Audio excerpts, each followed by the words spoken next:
السلام عليكم. معكم خديجة. تحية للمحامي. باش نزيد نفكر الناس حتى اللي يكون ما عارفنيش اول مره غادي يعرفني. انا السيده خديجه اللي من مدينه القنيطره، اللي نصب عليا محامي وسرقني نصب عليا في عقد مزور ديال الزواج مده ديال 4 سنين، وهو مزوج بها بعقد زواج مزور. وامتى كنكتشف ان راه ما عنديش معاه زواج اصلي، كنت لقيتو مع شي وحده، وملي اتصلت بالشرطه بلغت على اساس كنبلغ على الخيانه الزوجيه، تفاجأت انا اصلا راه ماشي مراتو. المهم هذا كنقولها غير باش نذكركم. دازت عندي جلسه ديال توبه النسب، توبه النسب اللي ديال بنتي مريم. كنا باش خاصنا حنا نجاوبوا. صافي حنا درنا على هذاك اساس ديك المذكره اللي درنا في الاول، يعني جميع الاقوال اللي غادي نقولوا راه حطيناها في الاول.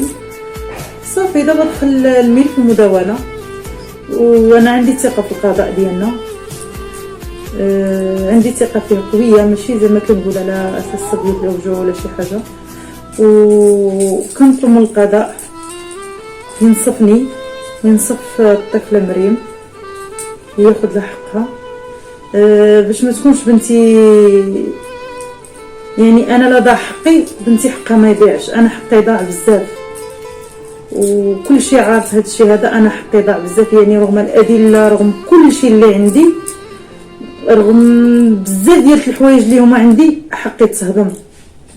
يعني داروا لي داك الفخ اللي داروا لي، راه انني اهانه محامي والملف اللي هنا باش بنادم باش يفهم، داروا لي اهانه محامي والضرب والجرح. يعني هو ضاربني، واش عندي الشهود تيقولوا راه ضربني، هو عنده الشهود، شكون عنده محامون صحابو اللي شاهدوا له، صحابو واش غيشهدوا لي؟ راه غيشهدوا له بطبيعه الحال، واخا ما تكونش الحاجه راه قالوا كاينه، وانا تبعوني ناس مواطنين عاديين ما كنعرفهمش شهدوا ليا. والتحكم انا تعتقلت وهو لا، حيت هو راه محامي بطبيعه الحال، هو راه محامي. يا ماما سيري يا ماما، سيري ماما. وحاليا مش نقول لك، حاليا سيري سيري بنتي سيري، لا لا لا الكاميرا. حاليا ملي دخل المداوله نشوف القاضي ديك الساعه بين يد القضاء اللي غادي يقرر الكلمه الاولى والاخيره كتبقى ديال القضاء. شوفوا شنو غادي يكون، واش تكون جلسه بحث، واش شنو غادي يكون الحكم، حنا مستعدين له. حاليا عندي الشهود انا بزاف، عندي واحد العدد ديال الشهود، وغادا نزيد شهود، ولكن الاستاذه ديالي اتصلت بيا قالت لي الشهود بزاف، يعني اكثر من القياس. حاليا دفعت غير 45 شاهد، الشهود الاخرين ما درناهمش على حسب الاستاذه اللي منعتني، قالت لي بزاف ديال الشهود، يعني راه خصنا سيمانه وما نساليوش البحث مع هاد الشهود هادو، قالت لي بزاف. تمام.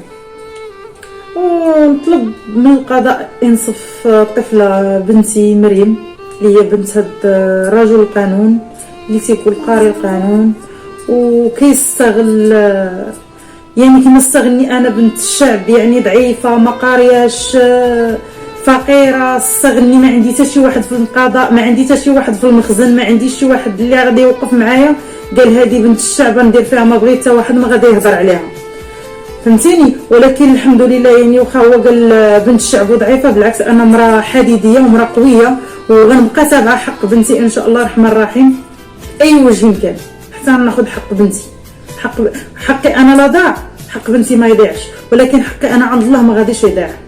هذاك السيد ضيع لي عمري، ضيع لي حياتي، دمرني، ما نقولكش واحد الحاله وصلت ليها. وتنقول له حسبي الله ونعم الوكيل فيك، والله ياخذ فيك الحق. الجلسه ديال توبه النسب توخرت نهار 23 شهر 6 ان شاء الله الرحمن الرحيم، والجلسه ديال الضرب والجرح توخرت حتى نهار 13 شهر 9 عاد غادي تدوز ديال الضرب والجرح المتابعه فيها. الملف ديال توبه النسب بطبيعه الحال طوعت الاستاذه الحقوقيه المناضله الاستاذه لبنى الصغيري من هيئه الدار البيضاء. هي اللي كتنوب لي على بنتي باش تاخذ الحق ديال بنتي، كنشكرها بزاف. وما هذا الخير ما ننساه ليها. وبالنسبه للملف ديال الضرب والجرح اهانه محامي، كتنوب فيهم الاستاذه المناضله هي المشكوره بزاف، الاستاذه مريم جمال الادريسي من هيئه الدار البيضاء حقوقيه، تنشكرها بزاف. طالعه في عامين وهي كتكاجي معايا مسكينه، طالعه هابطه من كازا القنيطره، راكم عارفين ديبلاسمون، عارفين بزاف ديال الحوايج. ورغم الضغوطات، رغم بزاف الحوايج، الانسانه ما تخلاتش عليا وما تراجعتش ابدا، دائما معايا. كنشكرها بزاف. كنشكر الاستاذه لبنى. يعني انا لحد الان لقيت غير النساء، جوج نساء محاميات مناضلات من هيئه الدار البيضاء بجوج. وبهذه المناسبه هذه انا كنبغي نوجه واحد النداء لواحد الاستاذ من هيئه الدار البيضاء، استاذ السملالي محمد من هيئه الدار البيضاء.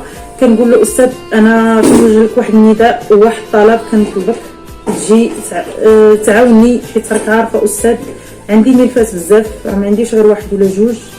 الاستاذه مريم تقريبا هذه عامين وهي طالعه هابطه.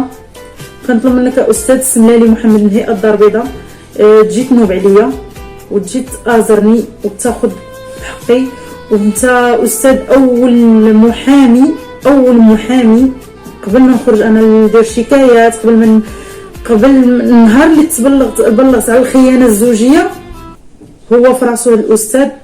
انت في راسك المشاكل كامله وانت على علم بهذا الملف كامل. يعني انت عارفني انا اللي مضره بزاف، وعارف داكشي اللي تعرضت له بزاف. كنطلب منك استاذ تجي تازرني وتجي تنوب عليا وتاخذ لي حقي وحق بنتي، وتعاوني في نرجع الاعتبار ديالي. وعلى الاقل يبان شي راجل محامي، راجل ينوب حتى هو، ماشي غير العنصر النسوي بوحدو اللي كاين. وهذا طلب كنتمنى الاستاذ السملالي محمد يلبيه ليا ويستجب الطلب ديالي. وباقي غنزيد ان شاء الله ناشطو، باقي غنزيد ان شاء الله نطلبو ويجي يعاونني ويوقف معايا. وكنشكر جميع المنابر الصحفيه، كنشكر بالاخص اللي ليها الفضل باش طلعت ولقيت الدعم من المنابر. كنشكر الكاب فانكات، كنشكرهم بزاف. هما اول صحافه جاو عندي ولبوا الطلب ديالي وسمعوا ليا وخداو بيدي، وكنشكرهم بزاف.